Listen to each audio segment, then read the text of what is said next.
This morning I woke up with an indescribable pain in my chest. That kind of phantom pain you know isn't there, though somehow you feel it anyway. I tried to solve it the same way I solve everything, but I found that third bowl of cereal does more to fill that void in my stomach than the one in my chest. I decided to take a stroll around the city to keep my mind off things, but it only sent my mind whirring. I thought of a lot of things that day. Was that worker at the cash register flirting with me? If I don't floss tonight, will my dentist tell the difference? When's the last time I gave my grandma a call? Is God real? Is God real? I couldn't think about anything else. Where is God? What's he hiding from us? Why is he hiding from us? I couldn't shake this feeling that I had some endpoint to reach in all this, that I could keep walking and somehow land right in the spot where the first sin was committed, where we had prior to that experienced only paradise. Could we ever gain access to it again? At this point in my walk, I had reached Battery Park all the way down in the Lower West Side.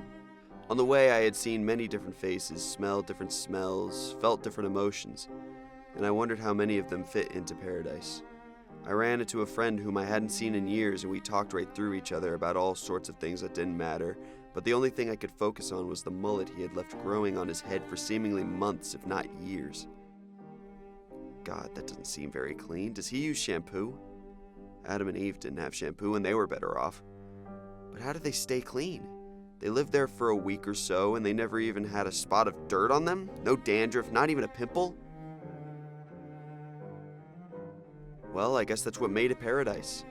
No need to look after your health, no need to watch your weight, no need to get up early for work.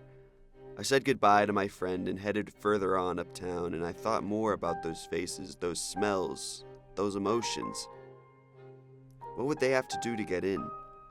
Is there any amount of shampoo I can rub into my scalp till I'm clean enough to meet those gates? Maybe if I land an A+ in all my classes, I'll be just as studious as Abraham.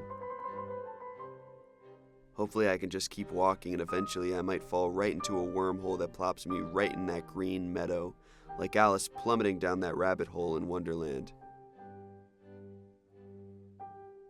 Wasn't that book about drugs? That's it. If I can take enough whippets, I can at least trick myself that I'm in heaven. Or paradise, whatever the difference is. I look at my watch and see I've been walking for about 2 hours now. No paradise found just yet. Maybe if I walk a bit more, just a bit longer, it'll be right. In the end, this is probably just a thought experiment. For the guys all those years ago who wrote their little section on the Garden of Eden, that would have been all it was too. A thought experiment.